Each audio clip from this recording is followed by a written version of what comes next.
السلام علیکم درنو لیدونکو، تمه ده تاسې ټول به روغ او جوړ اوسئ راته. قدرمنو لیدونکو، نن تاسو ته یوه عبرتناکه واقعه لرو. هیله ده تر پایه راسره وګورئ او زموږ چینل هم سبسکرایب کړئ.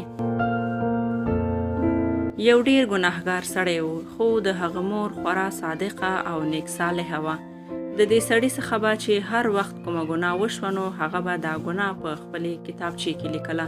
یوه شپه هغه د ورځې کړي ټول ګناهونه په خپلې کتابچې کې لیکلو باندې بوخت و چې یو چا دروازه ووهله. کله چې هغه بهر لاړ او دروازه یې خلاصه کړه نو ویې لیدل چې یوه ډیره ښکلې او سپینه نجلۍ ولاړه ده. سړي نجلۍ ته لاندې باندې وکتل او ترې ویې پوښتل، څه مرسته کولی شم؟ هغې نجلۍ ځواب ورکړ، له ما سره یتیم ماشومان دي چې 3 ورځو څخه وږي دي، د خوړو لپاره هیڅ نشته راسره. ګناهګار سړي نجلۍ کور ته رادننه کړه او دروازه یې بنده کړه، ځکه چې د نجلۍ په لیدو د دې سړي ارادې خرابې شوې. هغه ښځه وپوهېده چې د دې سړي نیت راته خراب شوی دی او په زړه کې یې څه راته تېرېږي.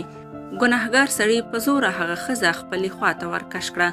نو هغې ښځې په لوړ غږ وویل، ای د مصیبتونو له منځه وړونکیه، ما له دې سړي وژغوره. ای زما ربه، زما غږ واوره او ما له دې سړي وژغوره.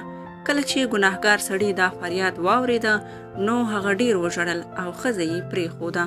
سړي هغې ښځې ته خواړه ورکړل او ورته ویې ویل، ورځه خپلو ماشومانو ته دې دا خواړه ورکړه چې ویې خوري.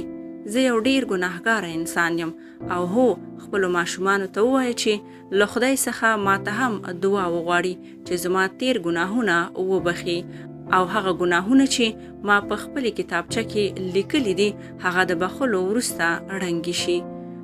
هغې نجلۍ په تلو سره ګناهګار سړي ته ډېرې دعاګانې وکړې.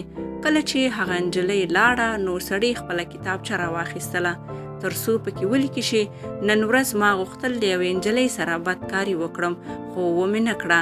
هغه د کتاب خلاصولو لپاره کېناست. څنګه چې هغه لومړی پاڼه پرانیستله نو په هغې کې هیڅ هم لیکل شوي نه و. ټوله کتابچه یې پسې چاڼ کړه خو په کتابچه کې یې لیکلي یوه ګناه هم پیدا نه کړه. نو درنو لیدونکو، دعاګانې تقدیرونه بدلوي. همیشه کوشش وکړئ چې د غریبو لاسنیوی وکړئ.